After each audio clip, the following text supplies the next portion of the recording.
network software, but now we're turning towards helping enterprises adopt and use blockchain technology. So what's really cool about NFTs is that they represent the world around us, right? And blockchain is really good at tokenization and smart contracts, which enable this tokenization and allows these tokens to be managed programmatically. And this is why crypto can be considered programmable money. Now you'll hear from a lot of people that will conflate or combine blockchain and crypto. And I don't believe blockchain and crypto are the same thing. But to be fair, you can't have crypto without blockchain, but you can have blockchain without crypto. And NFTs are a great example of how you can use blockchain technology without necessarily using cryptocurrency, right? And there's two types of tokens commonly used in blockchain today: fungible tokens and non-fungible tokens. And non-fungible tokens are what we refer to as NFTs. Fungible tokens are similar to currency, right? NFTs are more like objects. They have properties similar as objects. So an example, you can't use a chair to buy food. And that's because a chair is not fungible. You can't divide a chair into smaller pieces without destroying its value. And so this is basically what fungible means, right? You can use gold as money because you can take a gold coin and you can divide it into smaller pieces and it doesn't destroy the value of the gold, right? That's fungibility. Now, if you can imagine, you see a lot of applications in DeFi or cases where you see programmable money, but now you can also use the same principles to manage NFTs or physical items, right? And so this is what NFT technology makes possible. It's possible now to manage physical objects or even objects that are hard to transport or valuable items such as intellectual property that aren't physical, but they still have value, but you can represent them as NFTs on the blockchain. And then later in this presentation, I'll dive into some of these use cases that are running on Casper that express these kinds of applications of NFTs, right? Now, all tokens, with the exception of layer 1 native tokens, and these are Ether, Casper, Sol, or AVAX, for examples, they're all contracts that run the blockchain. Even USDT, Tether, and USDC are examples of their contracts that run on Ethereum and other layer 1 blockchains. So diving in more into the slide, each contract has an address on the blockchain, and in order to interact with the contract, the system must be provided with an address. And this is the same principle as an IP address for a website or a street address for a home. A contract also has methods or APIs, and you can think of these APIs like actions or commands you can invoke or interact with. With a website, you can click on a menu or complete a form. And this is how you can think of methods in a contract. These methods perform actions on the data inside the contract. And similarly, if you click on a menu on a website, you send a request to the system to retrieve some information from you, some data from the website. So digging in a little bit deeper into inside contracts, right? You have the blockchain underlying these contracts, and this contract will have an address, and associated with the address, there's also a type that may be well known or registered, as example ERC20 or NFT, and it's going to have a creator. This is top level contract information that you can see on the blockchain. All data on the blockchain is public. And once you dig in a little bit deeper, you can actually look and see what the methods and the data are inside the contract, right? So for example, if I want to know how many tokens I hold from the given contract, I just call the get balance account method from the contract, and the blockchain will return back to me what the balance of that address is. Now, if I want to transfer to another account a certain amount, I have to send a transaction to the blockchain, right? But in order to make that change, I need to pay some fees. These are transaction fees, or commonly known as gas fees. And this is very similar if you execute a credit card transaction today, the merchant pays a fee, right? That is passed on to the retailer, so we pay it implicitly, but basically these are transaction fees, and they're very commonly, it's a common thing that's well understood, and you have the same notion inside blockchains as well.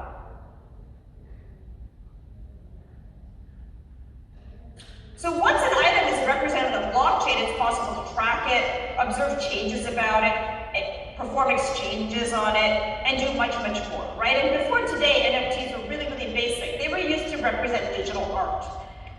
Now today, we're seeing these NFT contracts including much more complex functionality, such as royalty distributions for music. NFTs can be transferred into an auction contract, where the auction contract then awards the NFT to the highest bidder and refunds all the losing bids. And this enables interesting things like blind auctions and greater transparency for all, right? And in the future, we see NFTs becoming very dynamic and really having, AI embedded into them, right? And I think this is a little ways away, probably more like 3 to 5 years away before you can see actual artificial intelligence on the blockchain, right? Because this is computationally very challenging to do, but there's a lot of innovation happening in the space around AI. I think we'll see AI first get involved with off-chain transactions, but then eventually we will start seeing them actually become part of these VMs that are backing these blockchains.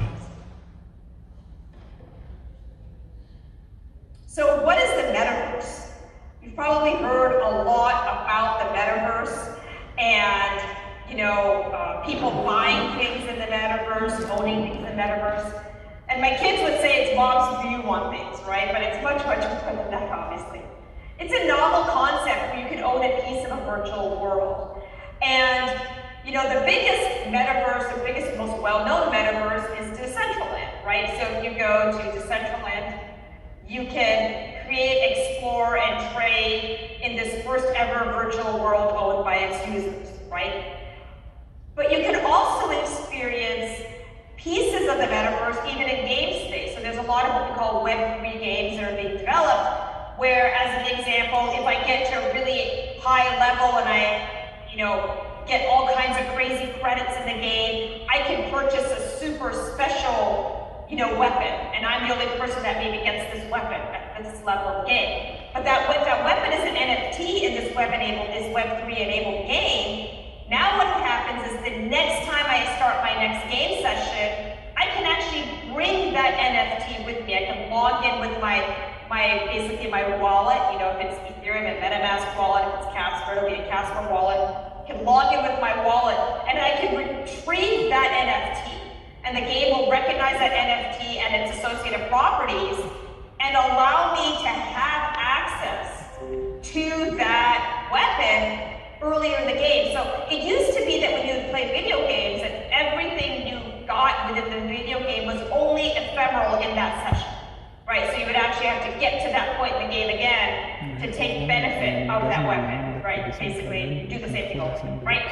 But now, these games can become a lot more dynamic. You can change the rules of the game because now you have this NFT that you didn't have before the last session, and you can bring this in, right? And you're seeing a lot of brands marketing in this way, where they are, providing virtual NFTs or virtual products when you buy the real product, right? So maybe you buy the virtual product first, and then you can take this virtual product with you into Decentraland, into these web or a high-end bag, and then you get the physical product here, but then you also get the virtual product as well. And brands are using this as a way to interact more deeply with their consumers. So it's a super interesting application of NFT technology way beyond what you would see today typically.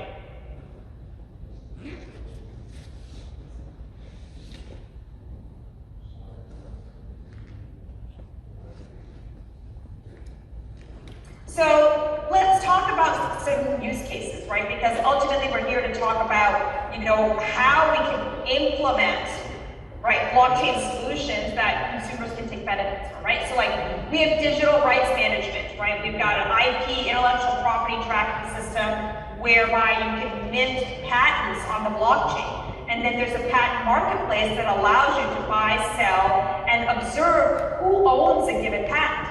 Right, so there's this massive patent database. Patents are extremely valuable, but there's no way to track ownership, right? So once the patent is awarded to the original owner, they are leased, rented, bought, and sold, but there's no way for you to identify who actually owns a patent, right? So IPWE is setting out to build a patent marketplace using blockchain technology, right? And so you can buy and sell and trade these patents using the blockchain and then prove that you own a given patent.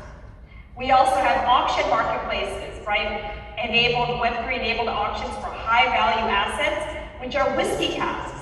Whiskey casks need very special storage requirement. It's not like you can pick up a whiskey cask and bring it to your home, right, to own it. So they have special storage requirements. So this particular tool, Metacask, allows them to provide the storage services for this whiskey cask, but they track the ownership of the whiskey cask using the blockchain.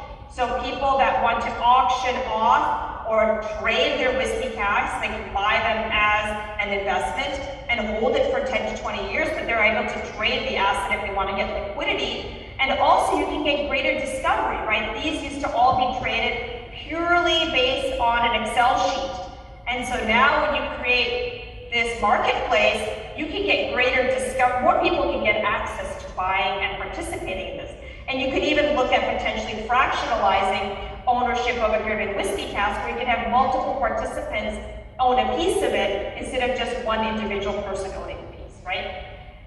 We also have immutable signatures and legal and compliance options, as well as event marketing and selfie NFTs. So these are just a few use cases at the very beginning in this adoption curve. And so what's the role of Casper Labs, right? I'm the CTO of Casper Labs. We're the company that built the Casper technology that powers the Casper network. Well, we're now working with enterprises and governments to help them go live on blockchain. We feel that the decentralized blockchain space is underserving the enterprises and governments because there really isn't a structure for support. There isn't a structure to help companies go live and get training and try to understand what is the right amount of data to put on the blockchain.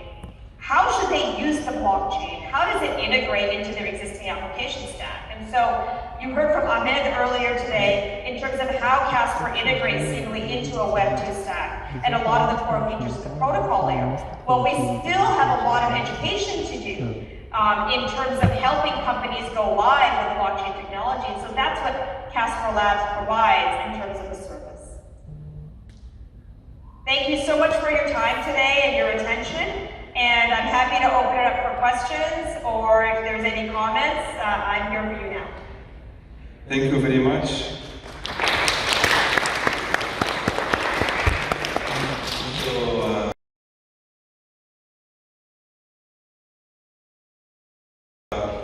Now we have a surprise for you. So we have here 5 teams that have been working earlier on blockchain-based projects that they want to implement on the Casper network. And if you have a few minutes, I'll have each team briefly present their idea to you, what they are trying to do. Sounds good? Sounds great. Right, cool. So let's start from here, this team, and you just talk about it, like in 2 minutes. Okay, good morning. Hello. Hi. Good morning. So my name is Mohammed, and I'm part of a team of 3 here. And we've noticed that in Egypt, there are a couple of problems when it comes to contractual agreements in general. For instance, the contracts in Egypt, specifically pertaining to land ownership, the contracts are typically inconsistent from a contract holder to another contract holder. We've also noticed that contracts in general, especially in developing economies, are vulnerable to manipulation. And we've noticed just generally what this kind of leads to is a kind of poor difficulty in doing business in Egypt in general. So, and when we researched this further, we noticed that 70% of the global population actually lacks legally registered land. And so as of now, we kind of thought of an idea on the blockchain that would help facilitate and make easier contract verification. And so a potential solution would allow easy verification between nodes, secure access privileges to specific governmental institutions, and also the ability to kind of process these contracts securely and at a much faster rate. And obviously that would just incredibly decrease costs, storage costs, storing this data digitally, and managing security. It would essentially render those costs useless, as the security would be provided on the blockchain beforehand. And we've noticed that a similar solution had been tried in the Republic of Georgia, and it was very successful. They had 300,000 contractual transactions processed, and they had a cost optimization of more than 90%. So something like this in a market like Egypt and in similar markets across the world would be very, very useful and really needed. Thank you. Yeah, I couldn't agree more. Yeah, that's a great use case. The workflow around document notarization. What makes it really interesting on Casper is you can have different varying levels of authorization depending on the account. So you can have somebody, you may require 3 signatures in order to complete the transaction or the verification of a given document, right? In addition to putting immutable signatures on the blockchain, you can actually take a document through basically an approval or authorization workflow when we think of review, right? And so you can identify who actually signed off on a given document, what their access level is, right? And get some veracity around even change management, right? When you think about change managing the documents themselves. So yes, it's an excellent use case, and we'd be happy to help you make it real on Casper. All right, so just for the time's sake, I'm going to go to the next team. This was the 3M team. So here, you guys were going to speak about your proposal. So our proposal, we're a team of 4. Our proposal tackles the issue of energy generation in multiple buildings or events and concerts. Our idea is to install sets of bikes in areas like coffee shops, supermarkets, shopping malls, theme parks, events or concerts, where human beings can volunteer to ride the bicycle in order to generate energy for whatever that entity is. And for their volunteering, they can be offered tokens. And how it's going to go is, instead of manufacturing brand new bikes, we'll start off by buying old bikes or used bikes or unwanted bikes from people, and then redesigning them so that they're suitable for stationary bikes that can generate energy. And how it's going to go is, if a person generates a certain amount of minute, like if they ride the bicycle for 30 minutes, let's say, we see the equivalent energy that was generated from that 30 minutes, then convert that to the US dollars, and a fraction of that is converted into the tokens that will be rewarded for the person who cycled, and then the remaining will be rewarded to whoever installed the bike to generate energy for their business, whether that be like a store or a shopping mall. And then we were thinking about installing royalties for investors in the beginning, so that we have like enough tokens in the treasury to start off the business. And yeah, we thought also, because kids, they have a lot of energy and they find this a very interesting idea, it can also be installed in areas where kids are present, and we'll make the bicycles specialized for them. That's it. I think that's a terrific idea, and actually you could wrap up one more idea there for incentivization. Is there's a lot of people that want to do cardiovascular exercise for weight loss, and so they could actually use this as a way to incentivize them to get to the gym or go someplace to work out. So now they're not just working on their own personal health and fitness, but they will get rewarded for doing so. And you'll find that people that are trying to lose weight really struggle with an incentive to do so. But money is a really powerful incentive, right? So if I know every time I go work out that I'm not just, exercising to, increase my caloric, requirements, but I'm also getting compensated for that, that builds a really wonderful, virtuous cycle, right? Which can help give people some additional inertia to participate. Great, thank you. So now we go to Nassim. Hello. So recycling has been there for a while, and solving environmental issues has been an issue for governments and different NGOs. And same goes for incentive point system, which are mostly used for customer retention. But when we come to blockchains are really good in having a token economies and creating incentives for people, which makes incentive systems more appealing, because if tokens are swappable to things that people really care about, they can be more incentivized to do things. So mainly our idea is to build a tokenomics incentive system for recycling water bottles, and people can redeem unique codes for the total bottles that they submit, and they can get points like digital tokens to their wallet addresses that they can swap later to whichever thing they like. I think that's terrific. Or even more incentives for not using a bottle, right? So every time they refill something.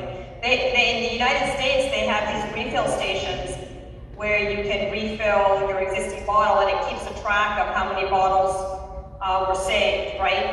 It would be pretty cool that there was also an incentive there to not even use the plastic, right? So you can take it one step further. Definitely incentive for recycling the plastic bottles is awesome, but then go one step further to where there's an incentive for not even using a plastic bottle, right? To basically use a reusable water bottle altogether. So that's a terrific idea. Perfect. So maybe you can add that part, not just scanning the plastic one, but also scanning your reusable one. So you get the incentives. Awesome idea. So I don't know if you can see the rest of the group. So you guys, what's your idea? Hi, we are trying to solve the problem of trust in freelancing. Many of us who work as freelancers face the problem of trusting the person that you are doing or offering the service for, and he faces the same problem of trusting that you will provide him with the product if he pays you early on, and that the quality of the product will be a good one. And normally people used to solve these problems using escrow services, where both of us has to find a trusted entity that we deposit the money with him, and he checks if the promise was fulfilled, and then pays this money to the person expecting it. However, this problem puts on the problem that you need to find a central person that you both trust, and it also faces the problem of wasting time for looking for when this person is available and him fulfilling his promises, and even trusting that he himself will not steal this money. And in order to solve this problem, we are thinking of implementing this escrow service via smart contracts in the blockchain network, where the blockchain network automatically checks if this, like you deposit in this cryptocurrency into the network, and after supplying the product to the customer, both the freelancer and the customer go on the smart contract and say that yes, both of them have fulfilled their promises, and so they are willing to pay this money, and then money is automatically transferred. And in case of fraud, or in case if you face any other problem, you just raise a dispute, and then a manual supervisor goes in and checks this. And so this cuts the waiting time that the manual person just interacts when a problem occurs, and not in the other cases. And that people should be rewarded. The customers should review the freelancer, and the freelancer should review the customer. And for high ratings, the customer and the freelancer should be rewarded extra points on the website. That's right. Yeah, you can absolutely automate escrow using the Casper. You can actually even include what you're referring to as arbitration, right? So if neither party agrees within a certain amount of time that the contract was fulfilled, you take it to arbitration. And in this case, what happened is, with Casper accounts, each of the individuals in the contract that agreed to arbitration would nominate a third address. They would basically nominate a third address. You can do that with Casper via transaction, that they would both sign. They would both sign this, they would nominate this third person to be their arbiter, and then that person would actually conduct the arbitration. And you could even encode in the smart contract that they would have to pay the arbiter, right? So the arbitration would cost some amount of money, right? So if you guys can't figure it out and agree on what the term needs to be, you both pay a penalty, and that goes to the person that's conducting the arbitration. So they would execute a transaction authorizing the arbitration, right, who the arbiter is, and then the royalty to the arbiter would immediately be granted by the smart contract. So yes, absolutely possible to build on Casper. Fantastic. So now we go to the last team up front here. So who's gonna? Okay, go ahead. Hello. Our idea essentially revolves around translations of papers from like one language to another. So we want to create a system where people can go and proofread translations and get rewarded for that. And essentially we're going to have reviewers on this platform who will like earn tokens for reviewing translations and eventually can become certified. And we can also expand it to translating text from one language to another. So not just reviewing the accuracy of translations, but also being able to actually translate the text. And we're also thinking of like even farther down the line, it can turn into a system where you're verifying like the accuracy of papers, like the actual content of it. So like scientific articles, like lay press articles, how accurate are they? Misinformation is like a massive problem. But our specific use case deals with just verifying, or just with reviewing translations. So yeah. Very cool. That's a great use case. Yeah, definitely using tokenization to incentivize certain behaviors and patterns, I think is fantastic. Perfect. So five teams enter the arena. Only one shall win. So we'll see how it goes. No, I'm just kidding. So great. Guys, do you have any questions for Meta? Okay, I have one comment here, especially for all you girls in the room.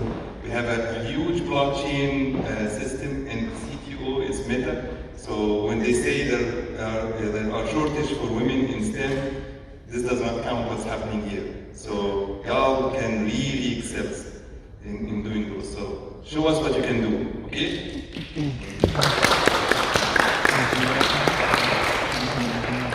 Thank you everyone for having me here today. And we're happy to support you in your building for Casper. So if you ever need any questions or you have help, we have a team here to help you be successful. So that is our goal.